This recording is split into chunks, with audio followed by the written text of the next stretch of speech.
Hello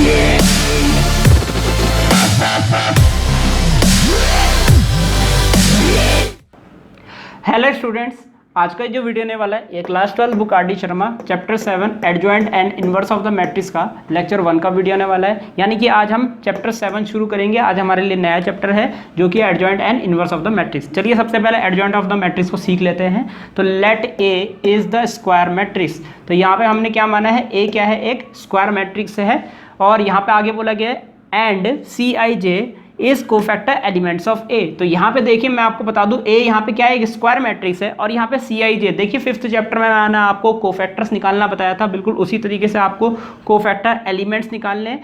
तो यहाँ पे सी आई जे का मतलब क्या है, ये सी आई जे जो है ये जर्नल फॉर्म है। वहाँ पे हमने क्या निकाला था, C11, C12, C13, C21, C22, C23, इस तरीके से हमने वहाँ पे एलिमेंट्स निकाले थे।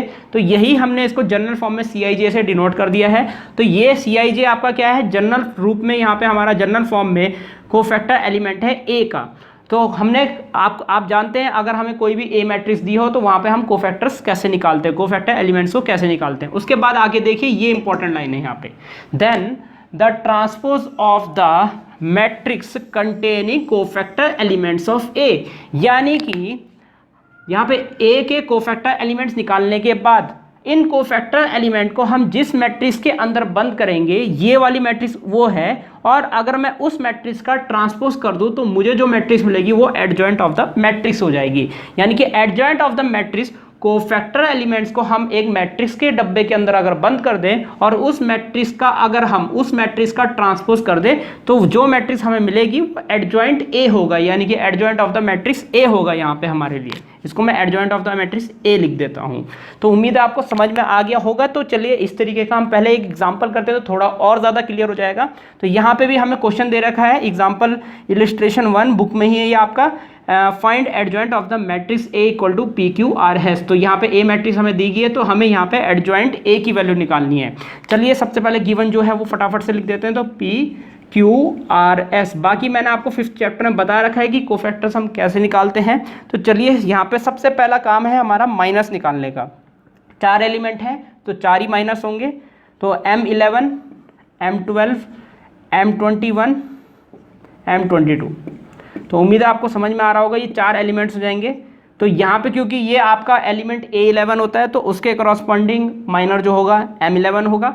ये A12 एलिमेंट के करस्पॉन्डिंग माइनर A12, M12, और यहाँ पे A21 के करस्पॉन्डिंग जो माइनर है M21, और A22 के करस्पॉन्डिंग जो माइनर है M22। तो इस प्रकार से है। और उसके बाद मैंने आपको उल्टा Z बताया था, आपको याद होगा एक वीडियो में मैंने आपको बताया था, ये 2x2 मैट्रिक्स के लिए उल्टा Z काम आता है माइनस लिखने के लिए। तो यहाँ से आप शुरुआत करेंगे, याद रखिएगा, और फिर यहाँ से यहाँ जाएंगे, यहाँ से यहाँ जाएंगे, यहाँ से यहाँ। तो यहाँ से जाना है आपको, यानी कि यहाँ से शुरू करना है। तो सबसे पहले कौन सा एलिमेंट है, S, तो यहाँ पे आप S लिख दीजिए। इसके बाद आप कहाँ जाएंगे, आगे जाएंगे, S से आगे जाएंगे, यानी कि यहाँ से आगे गए तो यहाँ S से आगे गए तो R जाएंगे। तो यहाँ पे पहले S आया, S लिखा, उसके बाद यहाँ से हम आगे गए तो R लिखा, तो यहाँ R आ जाएगा। इसके बाद यहाँ से हम ऊपर जाएंगे, देखिए डायरेक्शन वही है। तो यहाँ पे हम R से कहाँ जा रहे हैं, Q जा रहे हैं, तो यहाँ पे हमने Q लिखा। इसके बाद यहाँ से हमने P लिखा। तो इस तरीके से आप लिख सकते हैं। नहीं तो अगर आपको नहीं पता तो मैं आपको बता दूँ, M11 लिखने के लिए आपको A11 के करस्पॉन्डिंग कॉलम और रो को छुपाना पड़ेगा। तो यहाँ पे हमने क्या किया, ये A11 का एलिमेंट है जहाँ पे P है आपका मौजूद, तो इसके करस्पॉन्डिंग रो को छुपा दीजिए जो कि ये है, और कॉलम को छुपा दीजिए जो कि ये है। जो एलिमेंट आपको दिख रहा है वो एलिमेंट आपका M11 हो जाएगा। अगर M12 निकालना है तो A12 के करस्पॉन्डिंग रो और कॉलम को छुपा दीजिए। तो यहाँ पे A12 के, ये A12 है, A12 के करस्पॉन्डिंग कॉलम को छुपाया, रो को छुपाया, तो यहाँ R दिख रहा है तो यहाँ R लिख दिया। इसी प्रकार से बाकी एलिमेंट्स आप निकाल सकते हैं। तो M यहाँ पे हमारे माइनस निकल चुके हैं। चलिए आगे बढ़ते हैं। यहाँ पे C11, अगर फिर भी आपको नहीं आ रहा तो 5th चैप्टर में आप जाके देख सकते हैं किस प्रकार से हम माइनस निकालते हैं। और फिर C11, C12, C21 और C22, जितने माइनर उतने ही कोफैक्टर, और सफिक्स के एलिमेंट्स आप बिल्कुल वैसे ही लिखेंगे। M11 के corresponding C11, M12 C12, M21 C21, M22 C22। अब देखिए माइनर्स और कोफैक्टर में चेंज कहाँ आता है।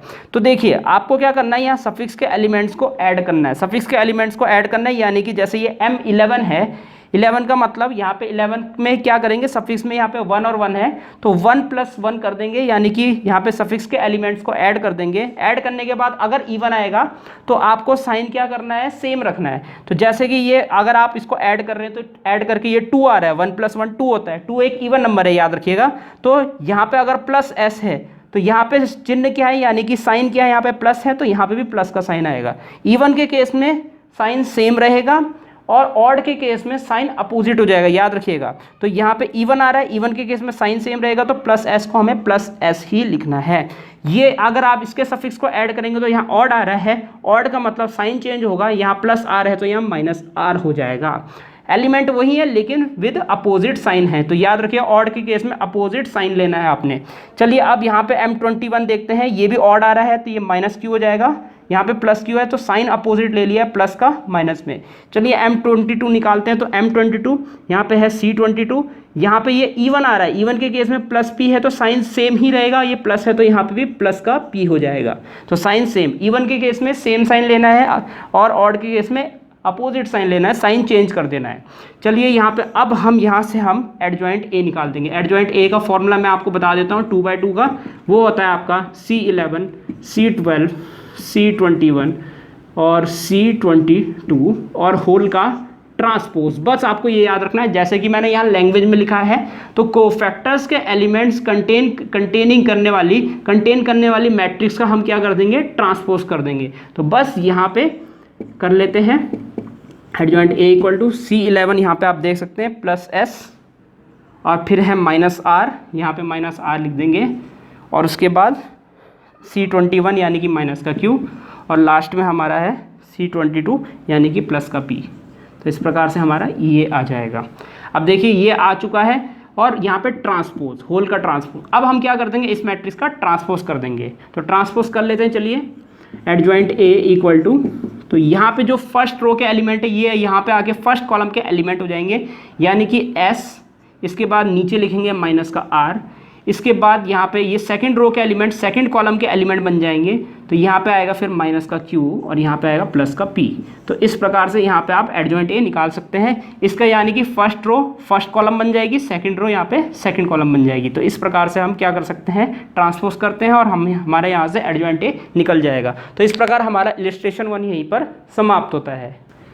तो चलिए अब हम इलस्ट्रेशन 2 एग्जांपल की तरफ चलते हैं, इलस्ट्रेशन 2 की तरफ चलते हैं। तो find adjoint of matrix A = ये, तो इस वाले A मैट्रिक्स का हमें एडजॉइंट ढूंढना है, यानी कि ADJ ढूंढना है हमें यहाँ पे। चलिए यहाँ पे हम गिवन लिख देते हैं A = जल्दी से सॉल्व कर लेते हैं। 3/3 मैट्रिक्स में थोड़ा लंबा हो जाता है यहाँ पे, और यहाँ पे -1 2 3 है हमारा। तो ये हमें गिवन है, फटाफट से यहाँ पे माइनस निकाल लेते हैं। M11 M12 M13 M21 M22 M23 M31 M32 और M33। तो ये 3/3 की मैट्रिक्स है। तो इस प्रकार से हमें ये सारे एलिमेंट्स फाइंड करने हैं। चलिए जल्दी से फाइंड कर लेते हैं।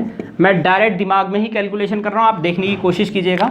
तो यहाँ पे M11 के लिए हमने इसके रो और कॉलम को छुपा दिया है, यहाँ पे इस वाली रो को और इस वाली कॉलम को छुपा दिया है। तो यहाँ पे हो जाएगा आपका कितना, ये 3 और +6। याद रखिएगा ये -6 आ रहा है, अपना वाला माइनस +6 हो जाएगा। तो 3 + 6, तो 3 + 6 यहाँ पे 9 आ जाएगा।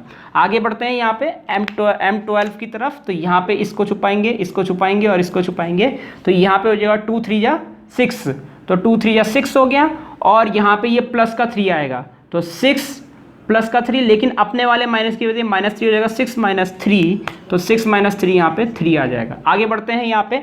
तो यहाँ पे है M13, तो यहाँ पे 2 2 जा 4, 4 + 1 4 + 1 5। आगे बढ़ते हैं यहाँ पे, इसको छोड़ेंगे और इसको छोड़ देंगे। तो यहाँ पे हो जाएगा 3 - 2, तो 3 - 2 1, 3 - 2 1। इसके बाद M22 यानी कि ये छोड़ेंगे और ये छोड़ेंगे हम, यहाँ 2 1 -3 को छोड़ देंगे। तो यहाँ पे 3 + का 1 आएगा, अपना वाला माइनस और ये वाला माइनस, 3 + 1 4। इसके बाद आएगा M23 में ये वाली सेकंड वाली रो और यहाँ पे थर्ड वाली कॉलम को छुपा देंगे। तो 2 + 1 3। आगे बढ़ते हैं, M31, तो ये छुपाएंगे और ये छुपाएंगे, तो -3 -1 -3 -1 -4। इसके बाद M32 में ये छुपाएंगे ये छुपाएंगे, तो यहाँ पे हो जाएगा -3 -2 -3 -2 -5।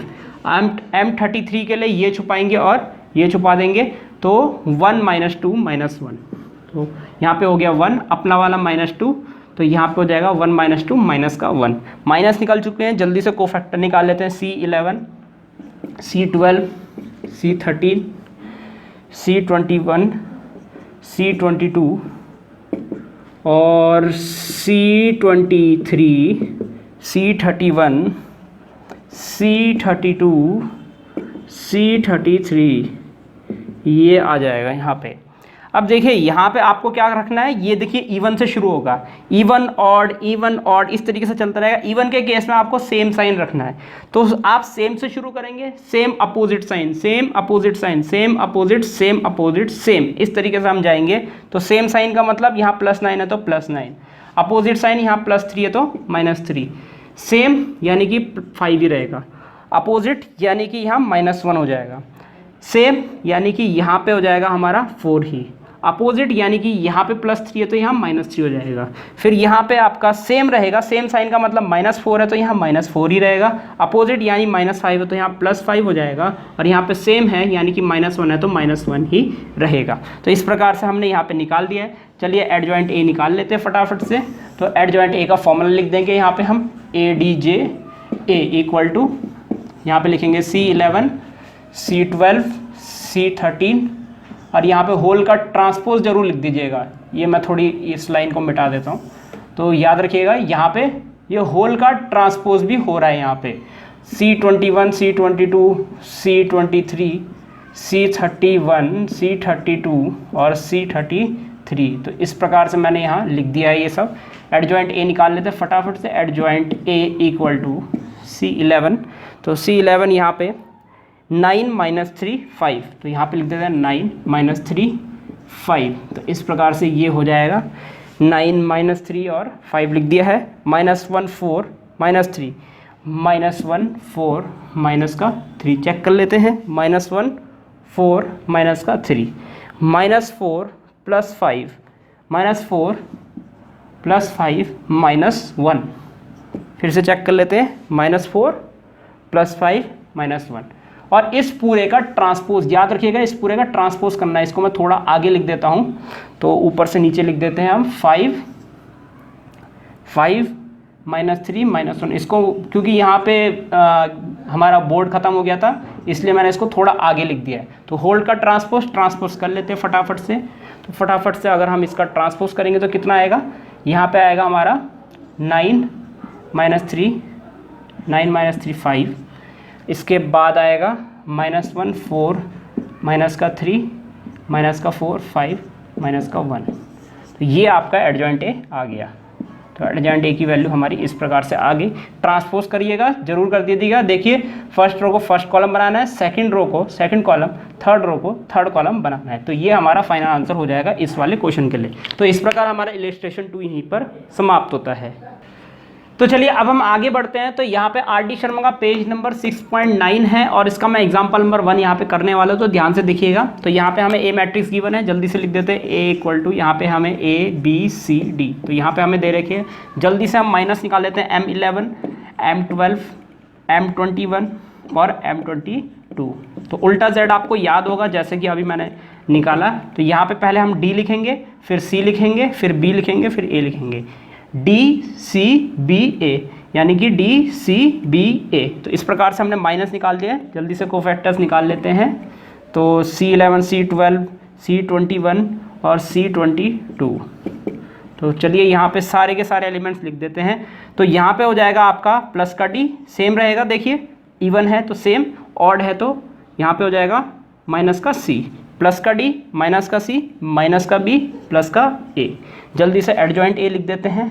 तो एडजॉइंट A इक्वल टू, हम जानते हैं इसका फॉर्मूला क्या होता है, C11 C12 C21 और C22, और होल का क्या आएगा, ट्रांसपोज आएगा। इसमें वैल्यू पुट करते हैं, चलिए जल्दी से। तो C11 यहाँ पे D है, फिर यहाँ माइनस C है, फिर यहाँ माइनस B है और यहाँ पे A है, और इस पूरे का क्या करना है, ट्रांसपोज करना है। चलिए यहाँ पे हम एडजॉइंट A निकाल देते हैं, adjoint A equal to transpose B कर देते हैं। तो यहाँ पे हम करेंगे D नीचे माइनस C, फर्स्ट रो को फर्स्ट कॉलम बनाया, सेकेंड रो को सेकेंड कॉलम बनाया। तो बस इस तरीके से आप यहाँ पे एडजॉइंट A इस वाले क्वेश्चन में भी निकाल सकते हैं। कुल मिला के ये होता है 2/2 में कि डायगोनल के एलिमेंट्स आपके इंटरचेंज हो जाते हैं, D अपनी ही जगह पे है और A भी अपनी ही जगह पे, ट्रांसपोज होने के बावजूद D और A अपनी ही जगह पे हैं। तो डायगोनल के एलिमेंट्स आप कह सकते हैं, डायगोनल के एलिमेंट्स 2/2 में वहीं उसी पोजीशन में रहते हैं। चेंज क्या होते हैं, हमारे नॉन डायगोनल एलिमेंट्स चेंज हो जाते हैं, उनकी पोजीशन इंटरचेंज हो जाती है। तो यहाँ पे माइनस B यहाँ था, तो यहाँ माइनस B यहाँ आ गया, माइनस C यहाँ था, तो माइनस C नीचे आ गया। तो बस ये इनकी पोजीशन इंटरचेंज होगी आपस में, बाकी सब वैसा का वैसा ही था। तो 2/2 में बस इतना ही होता है। तो इस प्रकार हमारा एग्जाम्पल नंबर 1 यहीं पर समाप्त होता है। तो स्टूडेंट्स, इस प्रकार ये वीडियो यहीं पर समाप्त होता है। उम्मीद है आपको वीडियो समझ आया होगा। इसके नेक्स्ट वीडियो में हम आगे के एग्जांपल्स डिस्कस करेंगे। इस वीडियो को देखने के लिए आपका बहुत बहुत धन्यवाद। अगर आपको वीडियो समझ आया तो आप इस वीडियो को लाइक जरूर कर दीजिएगा और अपने दोस्तों को इसको शेयर जरूर कर दीजिएगा, और इस चैनल को सब्सक्राइब भी जरूर कर दीजिएगा, क्योंकि मैं आगे भी इसी तरह के वीडियोस आपके लिए लाता रहूँगा। तो सब्सक्राइब जरूर कर दीजिएगा। फिलहाल के लिए इस वीडियो में इतना ही, मिलते हैं हमारे नेक्स्ट लेक्चर में।